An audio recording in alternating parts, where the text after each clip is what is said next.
are tens of thousands come to the climate change conference, and yet this conference of the parties is almost unknown or unheard of by the public. No one knows about it, but arguably it's just as important a climate change one, because it involves 8 million people who die from tobacco use every year. So it should be more public. Hello, world. Welcome to the Vaping Unplugged podcast. Everything you need to know about vaping and tobacco harm reduction. Hello and Happy New Year, everyone. Welcome to the first episode of 2024 of Vaping Unplugged, the World Vapers Alliance podcast, where we talk vaping, harm reduction, science, and of course, some politics. I'm Michael, and I'm happy to welcome a very special guest today. We are joined for the second time, actually, by Martin Cullip. And Martin is one of the most outspoken harm reduction advocates and currently fellow at the Taxpayers Protection Alliance. Welcome, Martin, and thank you for joining us. How are you? Yeah, great to be here. I'm fine, thanks, Michael. Thanks for inviting me. Always a pleasure, always a pleasure. And since we are almost exactly a month before COP might happen again. I thought it would be best to have you as one of the leading experts on COP on our program to talk a little bit about it, what COP is, but also what to expect and what happened in the last few months. So maybe at the beginning, let's start with the basics. Maybe you can explain to our listeners and viewers what COP actually is and why nobody knows about the tobacco COP, but everyone knows about the climate COP. Yeah, it's the COP meeting is a meeting that happens every 2 years, and it means Conference of the Parties, just like the climate COP, and it's where countries from all over the world come to talk about tobacco control. And this is around a treaty which was first put into action in 2005, the Framework Convention on Tobacco Control, which, just like the climate treaty, it's an international treaty, 193 WHO members, and I think it's 183 have ratified this treaty. So they go and talk about these things. The treaty itself is set in stone. The wording's down. That can't change without a big agreement from these parties. So they have to talk around that wording in that treaty. And this is where the parties come in. They decide what they're going to agree by consensus that each of the countries are going to do towards improving tobacco control globally. So this latest one is happening in Panama City, COP10, the 10th Conference of the Parties. And of course, it was originally meant to happen in November, but it was postponed. And the claim was by the WHO that this was because of unrest in Panama City. But they also had a few problems, contractual problems, with the organizer of the event and the Panama Convention Center. But apparently it's going ahead, although there hasn't been much said about it. But the threats are the same as they were before. The WHO is implacably opposed to harm reduction. It doesn't like vaping products, doesn't like nicotine pouches, heated tobacco, snus, anything. And basically they want to ban all of it. In fact, they came out on the 14th of December with a guide which could have been written as a decision for the parties to decide on at the meeting, which basically said they wanted the parties to agree to ban all reduced risk products and treat them all exactly, or treat them all exactly the same as tobacco, with plain packaging, high taxation, advertising bans, public use bans, and all that stuff. So that's kind of what we're faced with from February the 5th to February the 10th. But like I said, it is strangely quiet, and the event isn't listed on the convention centre's website. So we do wonder what's going on. I've had people contact me and say, have you heard anything? You know, an agenda has been put together before and it's been published in places, but it's amazing how quiet they are. It's really rather strange. So we'll have to see what happens when we get there. Those of us who are going, of course. Yeah, before we get into what's happening on the ground and about the implications of COP, one more question about the differences. What do you think makes the difference that the two COPs are so differently perceived? Is it because the tobacco control COP I would say, is kind of a secret club, while the climate COP is the opposite. How did we end up there, and why is that? Because, as you said, it's quiet within the organization, but also in media and the general public. Almost nobody knows actually about the tobacco COP. Well, it's set up almost deliberately over the years, increasingly over the years, to be non-transparent, all hidden away behind closed doors.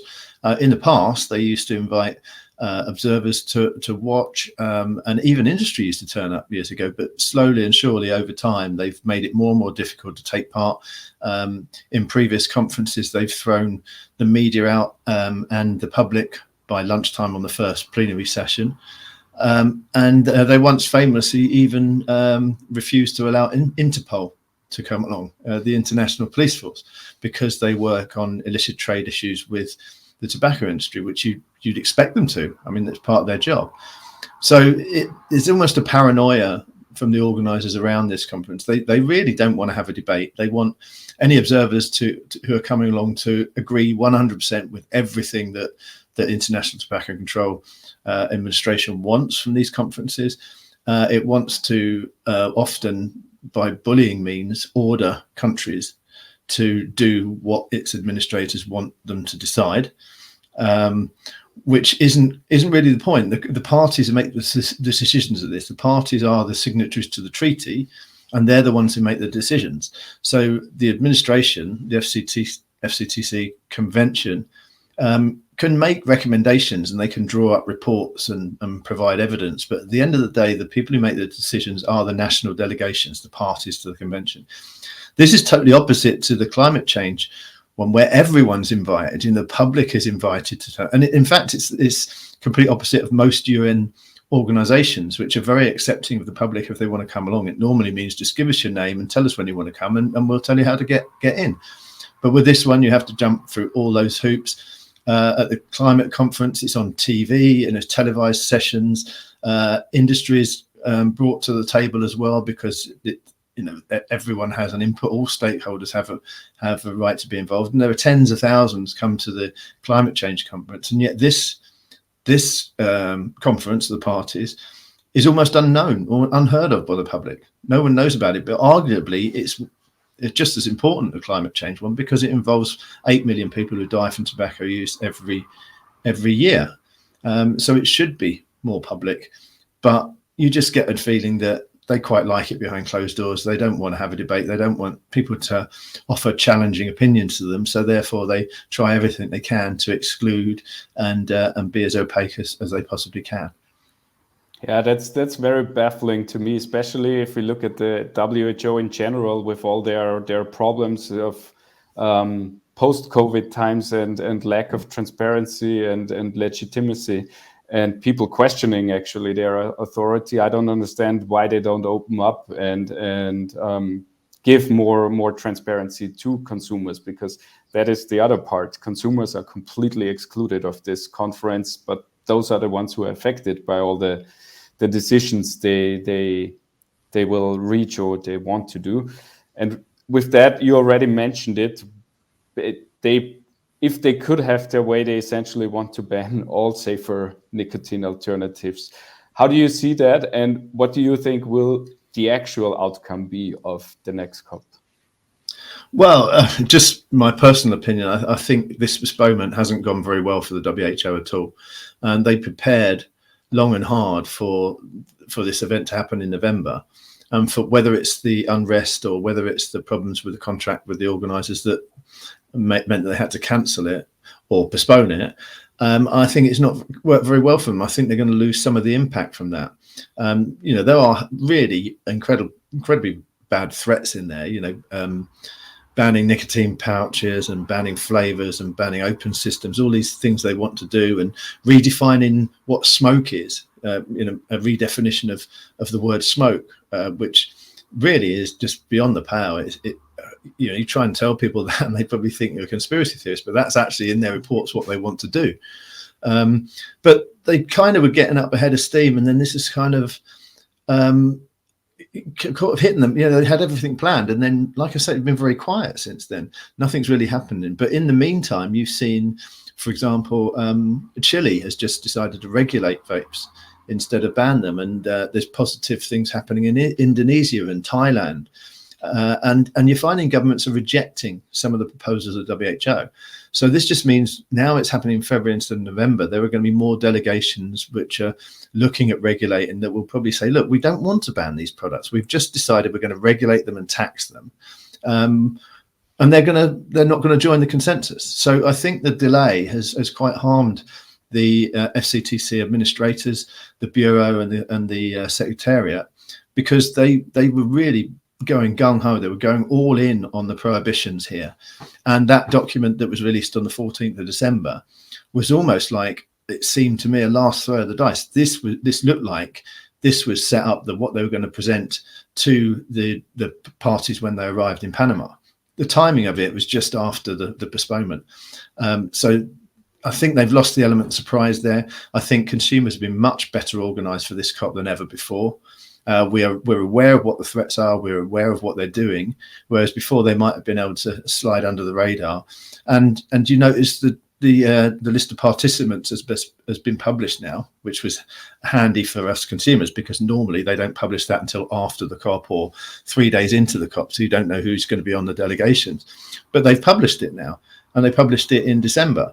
So we now know who's on the delegations, and just a brief look at it, you can see that there are people on those delegations who are sympathetic to harm reduction. So there is going to be pushback against the WHO. So I think they, like I said, that postponement hasn't worked very well for them.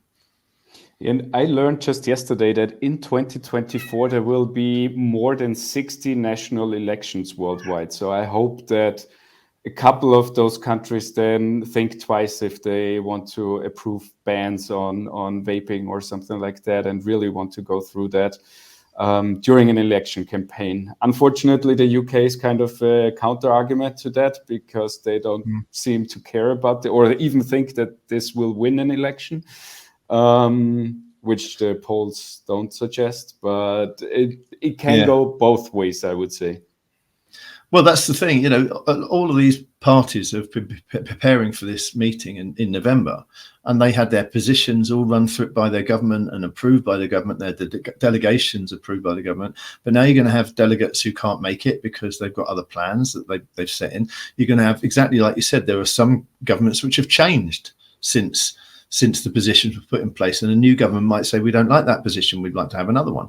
And all this has been put in place for the end of November to the start of February. There's a lot of issues they've got, and when you're seeking to, because they don't vote at these meetings, conferences, they have to work on consensus. How do you get consensus where there'll be many governments who have a different position since November that they do in February? And so you might find they'll have to put a lot of decisions on hold and push them out to a COP11 in 2 years' time, or in 1 year's time now, because I presume it will go on in 25, which is now next year. So it is a bit of a mess for the WHO and the FCT Secretariat. So who knows? But maybe that's why they're quiet. Maybe they realise they missed an opportunity with the meeting happening in November, and now things are all up in the air. And plus, they must be busy doing all the rearrangements for getting delegates in, all the people who might pay money for flights that they can't get back, and things like that. So there's some like 1,500 delegates at these events, and if they're all preparing to be there in November, and then I think 2 weeks before it was postponed, that's going to cause mayhem. So there's a lot on the plate of the WHO administrators for the FCTC conference, and maybe that's why they're quiet. But I do think it's worked in our favour. Yeah, I can't imagine the reactions in those 180 government bureaucracies when they found out they need to rearrange everything, basically. It was even hard enough for us consumers on a very small level compared to that.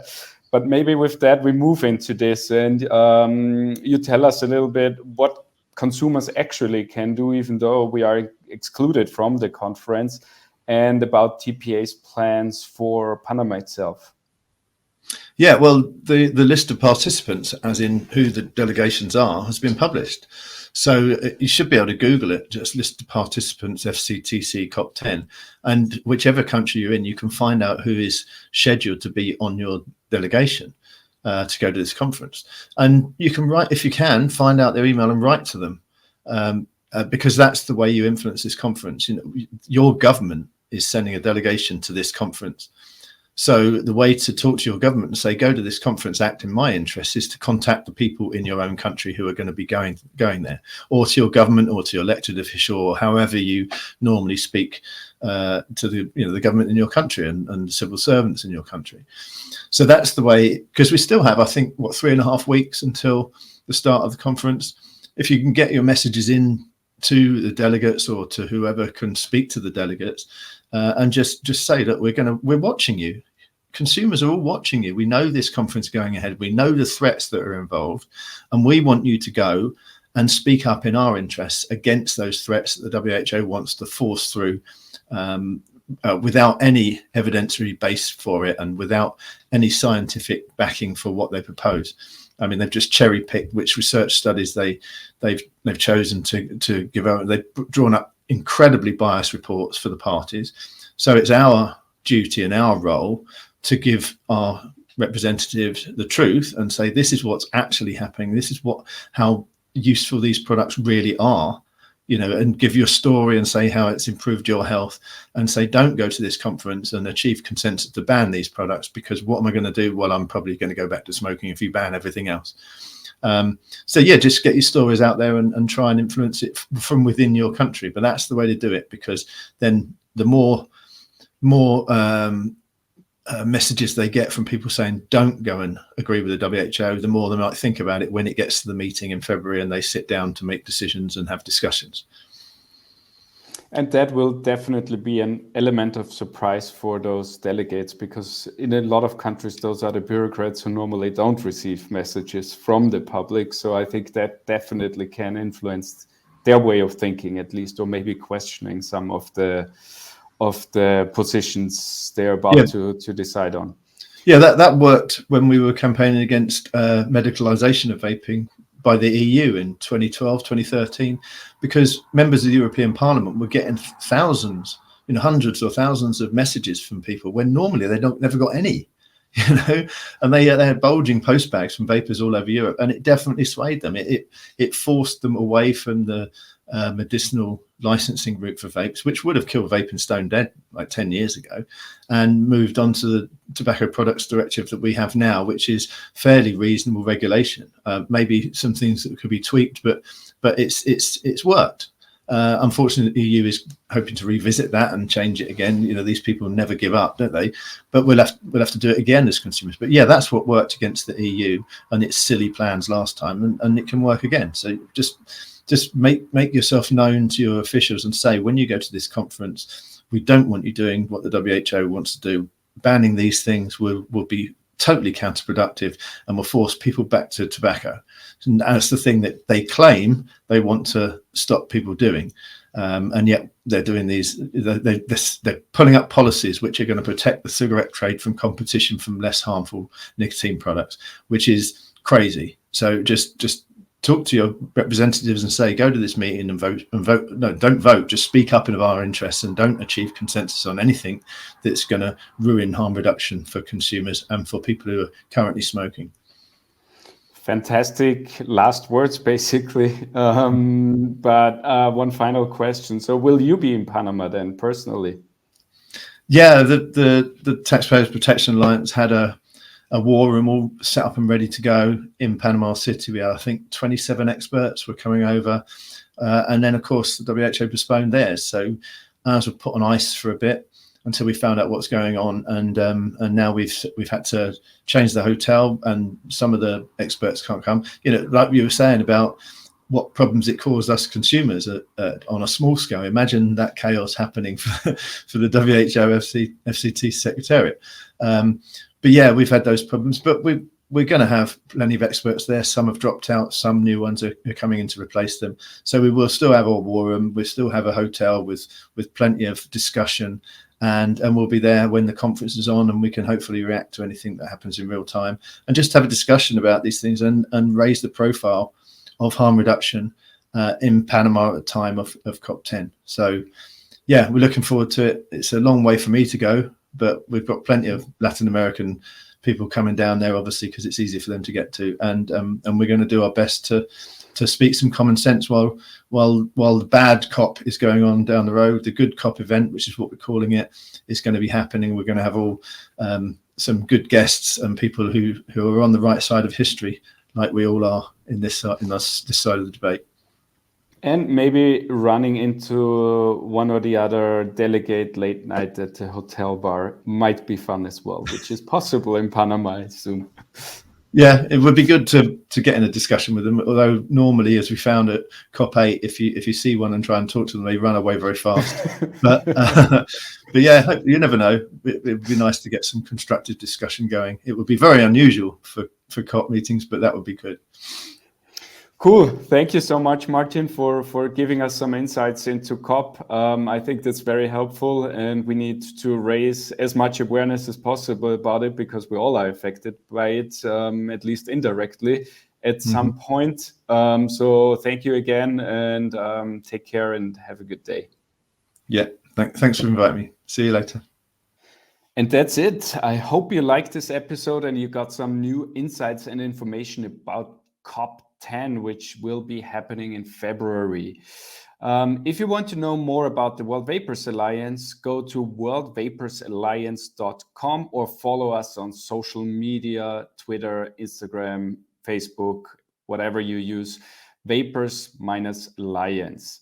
Follow us there for new updates, and next week we will be back with another episode of Vaping Unplugged. See you soon. Bye-bye.